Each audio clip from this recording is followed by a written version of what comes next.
Students, अपन आज मादा युग्मोद्भिद का विकास पढ़ेंगे, डेवलपमेंट ऑफ फीमेल गैमेटोफाइट्स।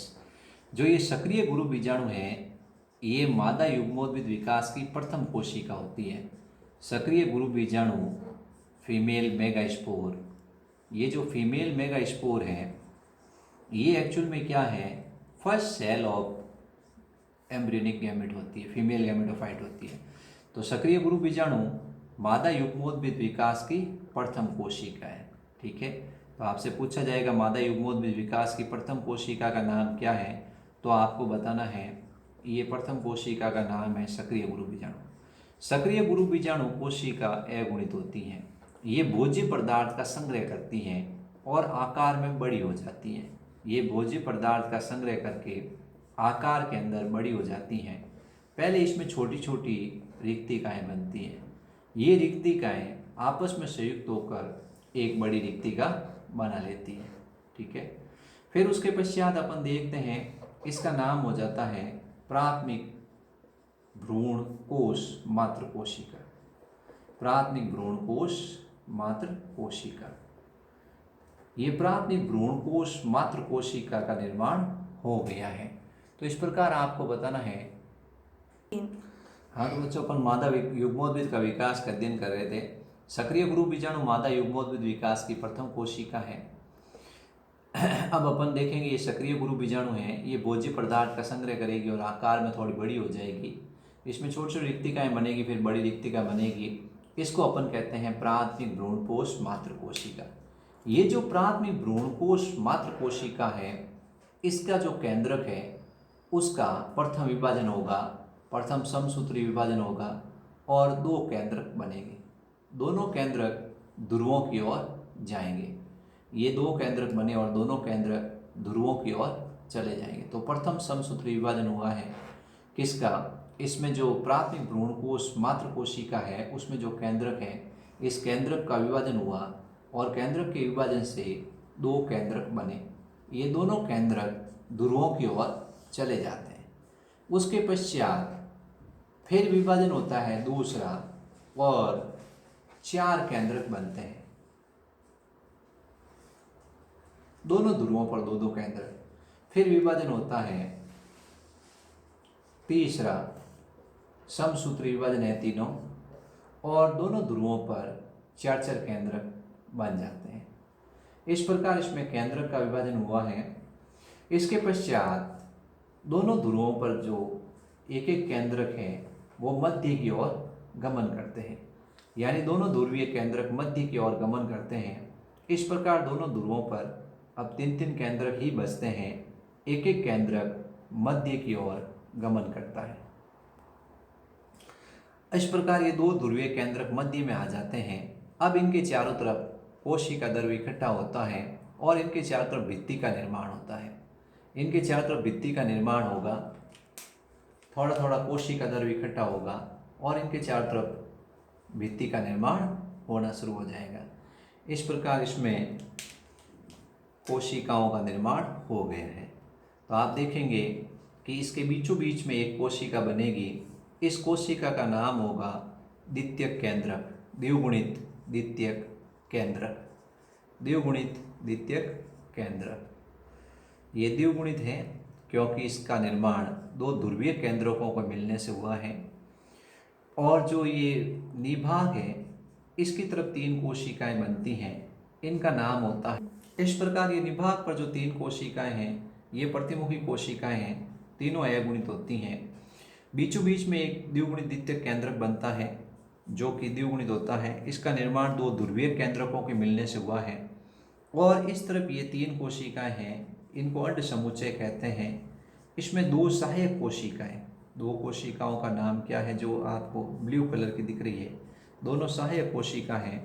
और एक कोशिका है, इसका नाम आपको बताना है अंड कोशिका है।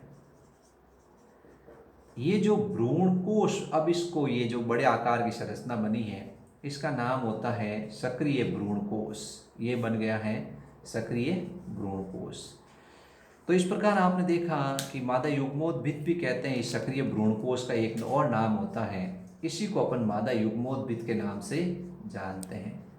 आपसे पूछा जाएगा बच्चों मादा युग्मोद्भिद का विकास समझाओ, तो आपको बताना है कि सक्रिय गुरु बीजाणु है वो मादा युग्मोद्भिद की प्रथम कोशिका है। इस सक्रिय गुरु बीजाणु का निर्माण अपन ने पढ़ा था कि ये गुरु बीजाणु मात्र कोशिका से बना था। जो गुरु बीजाणु मात्र कोशिका है उसके अर्धसूत्री विभाजन से ये सक्रिय गुरु बीजाणु बना था।